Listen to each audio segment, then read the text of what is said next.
So people think it's a disgusting and revolting thing to have a white nation. That's kind of odd, really is. And the reason why I say that is you have Africa, it's a black nation.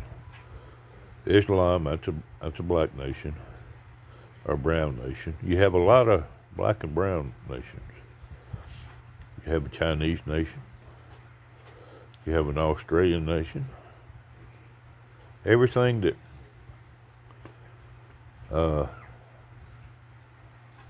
all types of people in different nations.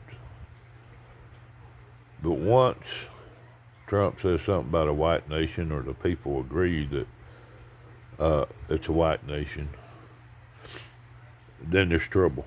Then we're probably racist and no good. And I don't really care to really have a tag on America as far as a white nation goes.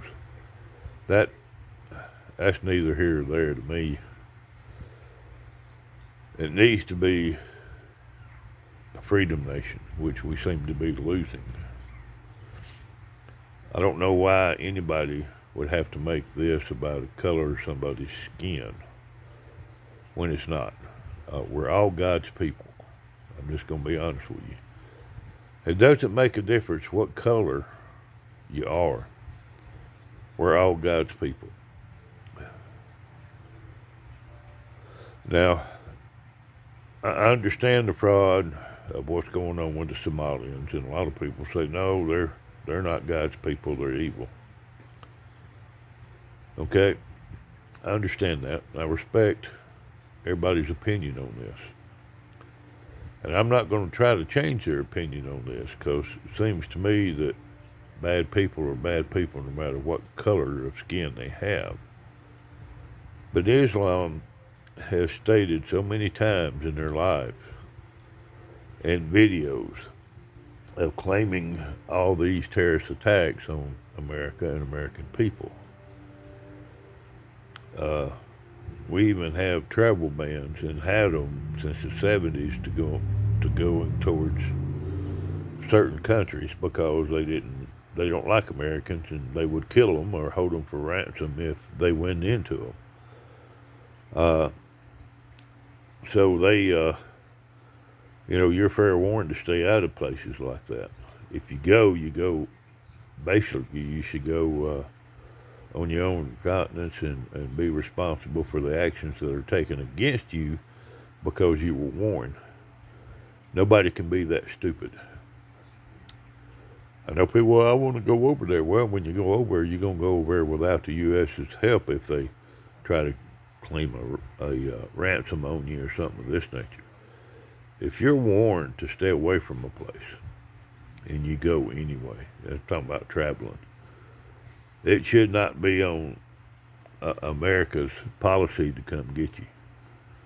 Unless you were over there, I'm going to say a reporter reporting on something, or you had a reason to be there, because there's a lot of reporters that go all over the world to gather news. And they put their lives on the line just like a soldier would. Matter of fact, they're right there with the soldiers a lot of the times in the field. So that part is understandable. We need to know what's happening and how this war is being handled, which war it may be. So that's understandable. But if you're just traveling and you've been warned to stay out of these places, I'm not trying to be mean here, but we shouldn't have to come rescue you because you've already been told to stay out of these places. Especially if the President of the United States or a travel agency, because they warn against the places you should not be going.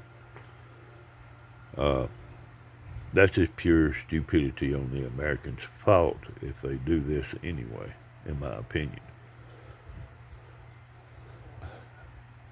But besides that, and we have,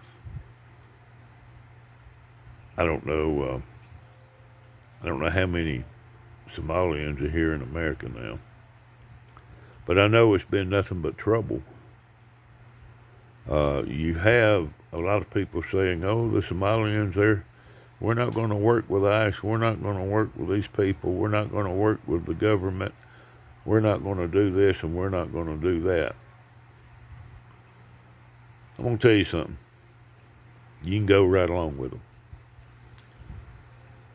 In my personal opinion, Trump should get rid of all of them. I'm not trying to be mean. I'm not trying to be ugly here. But I've never heard not one Somalian protecting an American. I've never heard of one Somalian not holding an American hostage or beheading one because they didn't get what they want out of them. I've never heard of a Somalian, and we're talking overseas, in Pakistan and all these other places. I've never heard of one of them inviting an American into their home and feeding them supper, or giving them a place to rest, or offering them a shower.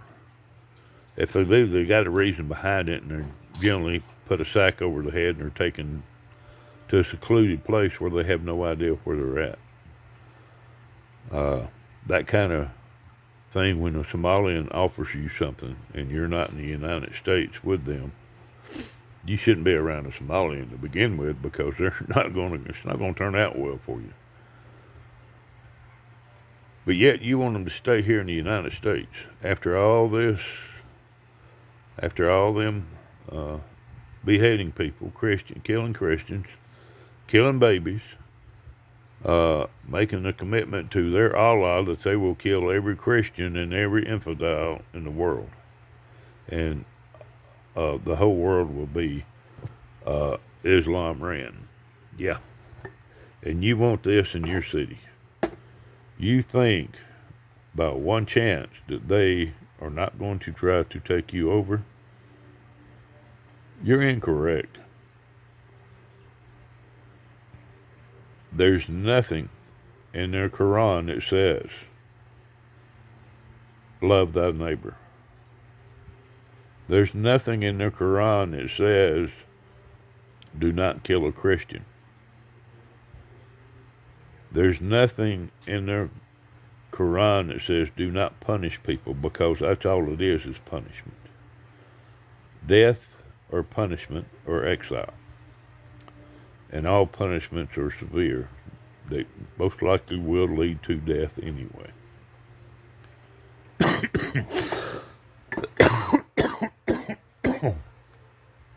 Excuse me.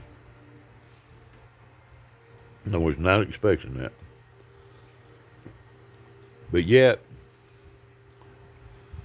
you think it's okay to bring them in the United States,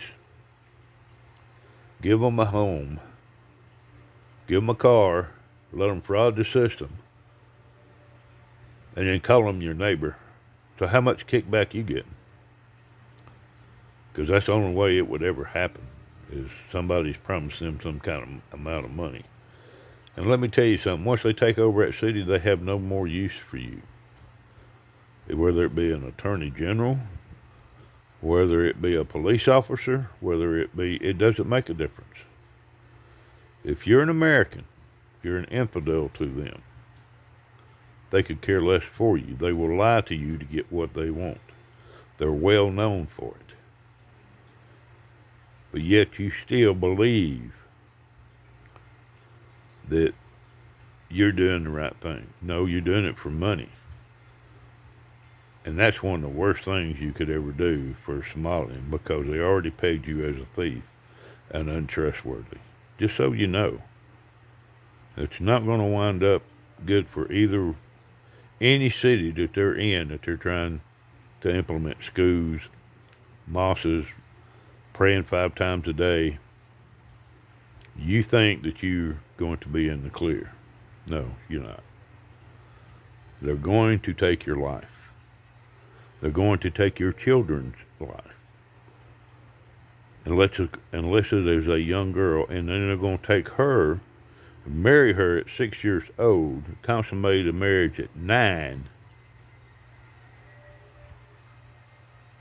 probably have a couple of kids by her, and then do away with her life.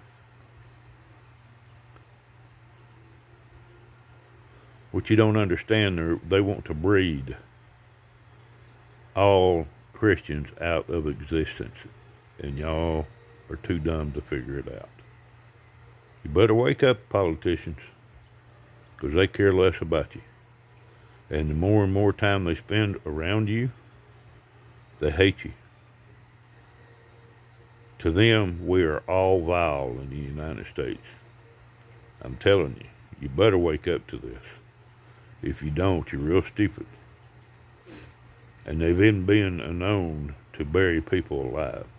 And that's probably what they're going to do to the politicians. Just so you know. Y'all have a good day.